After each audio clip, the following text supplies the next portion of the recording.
Gyoza was requested by...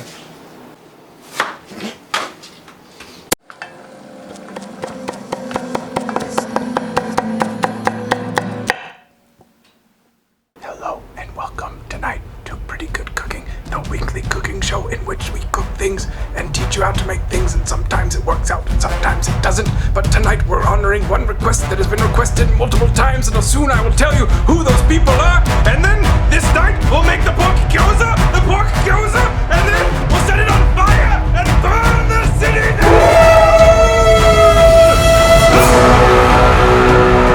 Tonight we have Kevin with me, my good buddy. You have not seen him in some time. There he is, hiding, for he is fearful and cowardly. Fuck you. I didn't mean it. The host of our show, which is me, has been requested by the cameraman of the show, which is behind the camera, so you can't see him at this moment unless he rotates the camera for a brief amount of time. But typically when I tell him to do that, he doesn't do it, so you won't see who he is.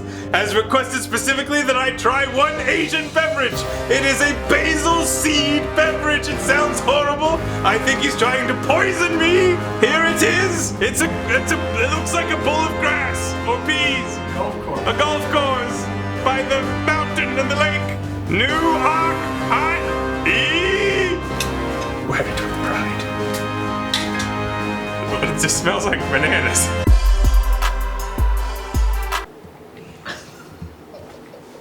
There's actual seeds in it. I mean, it doesn't taste bad, it just has a really bizarre texture. I regret to say that I've most likely been poisoned by the cameraman. So tonight could be the very last show that I'm able to participate. And as such, I will cook with such vigor and power and energy that I will take my knife and sink it into the cabbage. This cabbage is recycled from a previous culinary event to celebrate the birthplace of the country of the United States of America.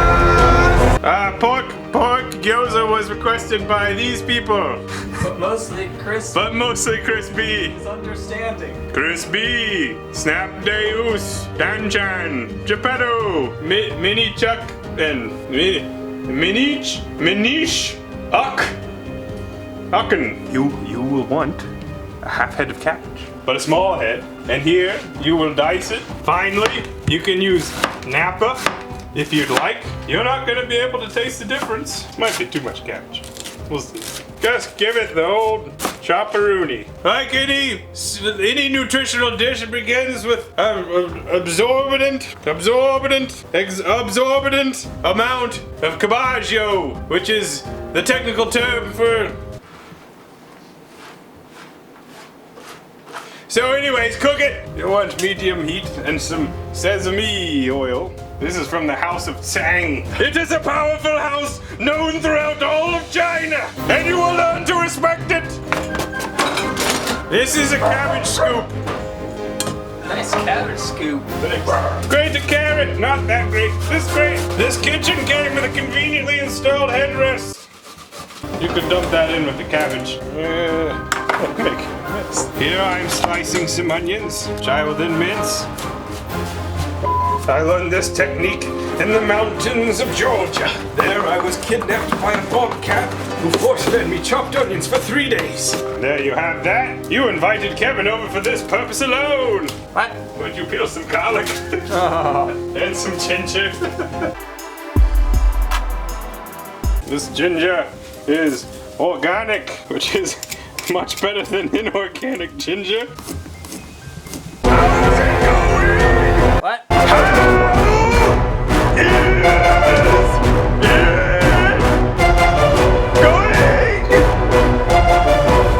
Yes! Well done. Alright, our cabbage. Look at that cabbage. It's pretty cooked. Take that shit and put it in a bowl. Just a bowl. A little more sesame. Use your garlic, ginger, onion scoop. I'm gonna saute those things. Dogs! Hounds!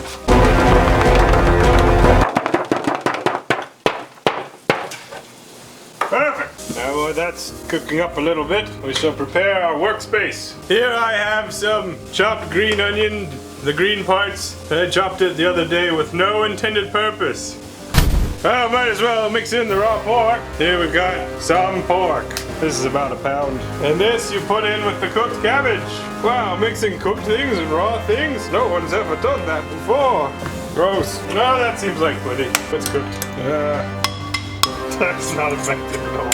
Okie dokie. Here we have our filling. So there's some hot things and some raw things in here. PGC. Hot raw. You'll probably want to let this cool down for a moment. If you're a bitch. Yeah, if you're a bitch. Into the warm cabbage and raw pork. Oh! Oh no, it feels terrible. Oh no, it's really unpleasant. Dude, where's the f***ing cherry coke? I don't F***ing cherry coke! I don't have any cherry coke. You! Alright, we got a lot of dumplings to make. Take some and put it in your dumpling. Like so. Then you put your dumpling together. I'm doing a terrible job. People are gonna make fun of us. Karen and I are gonna make a lot of these.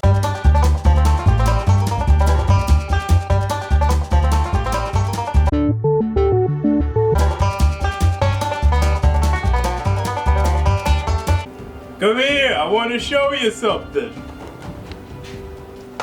It's like a perfect example that the more you do something, you might get a little bit better at it. So, after doing a bunch of these, I think the best method I want to show you. Water here on the center seal, and we pinch like so, and then you can kind of get it wet if you want. Take one side, and that's where you make the ridges, and you fold it and then press it together.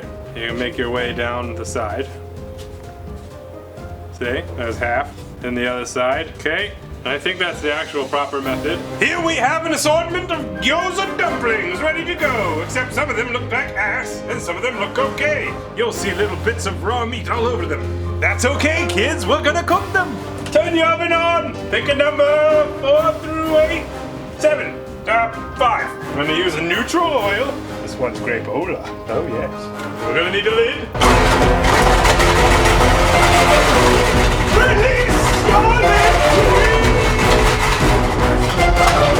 We're gonna start with the lid on so it heats up faster. We're gonna take the dumplings, put them in the pan, saute them for a little bit, throw some water in to steam them, and then they'll be ready. While we're waiting for that, let's prepare our plate. Typically what you want to do is save a little bit of your cabbage as a garnish, but I forgot. So I've got some purple cabbage. You want the thinnest cabbage threads. Oh, shit. Oh, yes. Oh! This is a really stupid way to do this. Take your cabbage. That's not gonna look nearly as nice as I wanted it to. Well, and then you'll have a little sauce bowl, rice, wine vinegar, and soy sauce mixed together. We'll use quite a bit of it. You'll stir that with whatever. Of course, I spilled it. No problem. All right, it's time. When you have a pot of oil and you're not sure if it's ready to be done, it's good if you have a little bit of schmutz in the pan. Because if you have a little bit of schmutz in the pan, you can tell when it's ready to put your dumplings in. That you spent so much time making each individual dumpling, and each individual dumpling was made by hand, either me or him, but basically either of us. And in that time, when we put all of the dumplings into the pan, they'll start to cook, and then they'll cook, and then we'll set them on fire, and then we'll blow one, and it'll explode.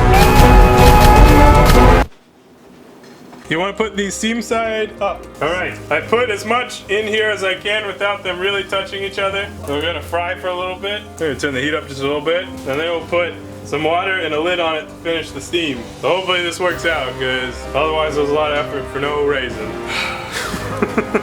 These cook on the bottom very quickly, see? That's desirable. So now we're gonna have that same regular-ish amount of heat, a little bit of water. Not a ton, just like a little bit to add to steam action. Just gonna pour in some water. And put a lid on it. If it sounds terrifying, you're doing it right. Yeah, I don't know how many minutes it takes, so we'll find out. After about 2 minutes, take the lid off. It should start to look translucent, and you want the rest of the water to be able to mostly evaporate. Looks like I put a little too much water in, that's okay. You gotta figure out a way to extract these. Fish spatula coming in clutch again. Here's our gyoza. Look at that, nice. Ouch. You should use a utensil to plate these. If you're a bitch. If you're a bitch. When you put those on your cabbage, then you're good to go! I'm not gonna fuck up the plating, I'm just gonna eat one of these in the sauce. It's really yummy! That's our show. I'm not gonna scream this time. Okay, bye. Kevin is.